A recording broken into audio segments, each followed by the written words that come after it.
Hiệnประពុតបរិមាណនៅនឹងកណ្ដាលទឹកហើយមានទឹកបត់ជំវិញបែបជាកោះតូចបានប្រសិទ្ធនាមថាជាកោះសន្តិភាពការឈូពីតបកសម្ដងឲ្យភាពតិចត្រជុំទឹកបត់ជំវិញដូចជាកលែងពាត់ដោយកងប្រៀបដូចជាសេចក្តីសុខស្ងប់សន្តិភាពក្នុងពិភពលោកនាយករដ្ឋមន្ត្រីស្រីលង្កាបាននាំពូជពោពីអនុរាធបរិយនៃប្រទេសស្រីលង្កាគោរពជូនដល់នាយករដ្ឋមន្ត្រីនៃប្រទេសឥណ្ឌាគឺលោកណេរុឲ្យបានដាំនៅក្នុងឧទ្យាននេះនៅឆ្នាំ1964ជាការចូលរួមមួយក្នុងផ្នែកសន្តិភាពដើម្បីប្រកាសដល់ពិភពលោកឲ្យទទួលបាននៅឥទ្ធិពលនៃសន្តិភាពដែលមានពុទ្ធសាសនាជាគោលគ្រឹះសីលាចារឹកបានដាំជាភាសាហិណ្ឌីនិងភាសាអង់គ្លេសដែលមានអត្ថន័យថាតាមពិតទៅមនុស្សជាតិយើងមានសមត្ថភាពដើម្បីកសាងបង្កើតពូជពង្សវងមនុស្សឲ្យថិតថេរជារកាលក៏ទៅបានយ៉ាងវែងឆ្ងាយក៏ប៉ុន្តែថាវាជារឿងលោភៈលោភលួនឥតព្រំដែនវាជារឿងបន្ទុះដោយទោសៈវាជារឿងវង្វេងដោយមោហៈទៅធ្វើឲ្យមនុស្សយើងមិនបានទទួលនៅយុត្តិធម៌និងសន្តិភាពយ៉ាងពិតប្រាកដនៅខាងផ្លូវចិត្ត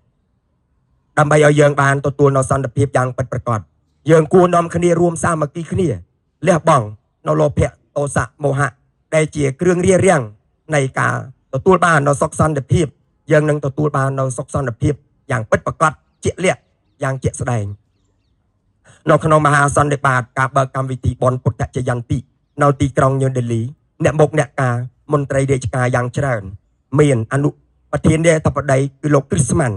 បានលើកឡើងថាវាជាលក្ខខណ្ឌដ៏គ្រោះថ្នាក់ដែលមនុស្សយើងនាំគ្នាបង្កបង្កើតនៅអរិភាពគឺភាពជាសត្រូវរំលោភឈ្លានពានចង់បានឥតព្រំដែនធ្វើឲ្យវិនាសកម្មនឹងកើតមានដល់មនុស្សជាតិយ៉ាងពិតប្រាកដដោយខ្វះខាតនៅសិលធម៌និងសារៈធម៌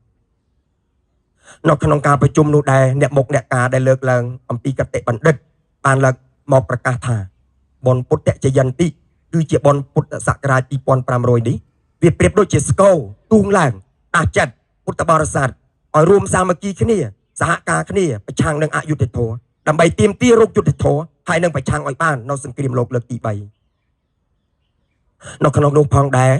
លោកណេរុដែលជាប្រធានាធិបតីទី1នៃសាធារណរដ្ឋឥណ្ឌាបានលើកឡើងថាចូលពុទ្ធបរិស័ទយើងទោះជានិកាយណាក៏ដោយចាប់ដៃគ្នាសាមគ្គីគ្នាដើម្បីជ្រុំជ្រែងថែរក្សាការពារវិស័យពុទ្ធសាសនាឲ្យថិតថេរនិងរីកចម្រើនទៅប្រសិនបើយើងបែកបាក់សាមគ្គីហើយការវិនិច្ឆ័យនៃព្រះពុទ្ធសាសនាក៏នឹងមានជាលំដាប់ទេរៈលោកតាលោកយាយក៏លោកស្រីជាទីរាប់អានរូបភាពព្រះពុទ្ធចេតិយពពោធិព្រឹក្សកោះសន្តិភាពសីលាចារឹកប្រកបដោយអត្ថន័យខ្លឹមសារដែលជាកតិបណ្ឌិតតាមគោលមាគ៌ានៃព្រះពុទ្ធសាសនាសមដោយព្រះអង្គទ្រង់ត្រាស់ប្រកាសសម្ដែងថាជាយ៉ាងវេរាំងបសវតិទុក្ខំសេតិបរាជិតោឧបសន្តោសុខំសេតិហត្វាជយៈបរាជយៈអ្នកឈ្នះរមែងបាននៅពីអ្នកចាញ់រមែងដេកកាត់ទុកចំណែកឯជនដែលលះបង់នៅការចាញ់នឹងឈ្នះបានហើយរមែងនៅជាសុខណហេវេរេណវេរេណសមន្តិតិកុទាចណੰអវេរេណចសមន្តិអេសធម្មោសនន្តណោជាធម្មតាពីរំងាប់ដោយការមិនចងពីមិនដែលរំងាប់ដោយការចងពីម្ដងណាឡើយនេះគឺជាធម៌ដែលមានតាំងតែអំពីបុរាណព្រះបរមពុទ្ធិសត្វពីគេវុកុមារទទួលបានអវាទពីបិតាបានស្រែកប្រកាសប្រាប់ក្នុងពេលដែលគេចាប់ខ្លួនយកទៅសម្លាប់ថាពីគេវុកូនកូនកុំឃើញកាលវែងគឺកុំចងពីកូនកុំឃើញកាលខ្លីគឺកុំឆាប់បែកមិត្តជាធម្មតាកូនពីរំងាប់ដោយការមិនចងពីមិនរំងាប់ដោយការចងពីឡើយយើងសូមពន្លិចអត្ថន័យខ្លឹមសារនិងប្រពុតបដិមាពពោធិព្រឹក្សសិលាចារឹកនៅក្នុងទីនេះឲ្យប្រធេរៈនិងអនុថេពុទ្ធបរិស័ទបានស្ដាប់នៅអត្ថន័យដែលប្រកបដោយកតិបណ្ឌិតរបស់អ្នកប្រាជ្ញពីជាន់ដើមទាំងឥណ្ឌាទាំងប្រជាជនទាំងអ្នកមុខអ្នកការមន្ត្រីរាជការកម្ពុជាការមកកាន់ទីនេះវាជាការទទួលបាននូវសមាធិចិត្តការស្មឹងស្មាត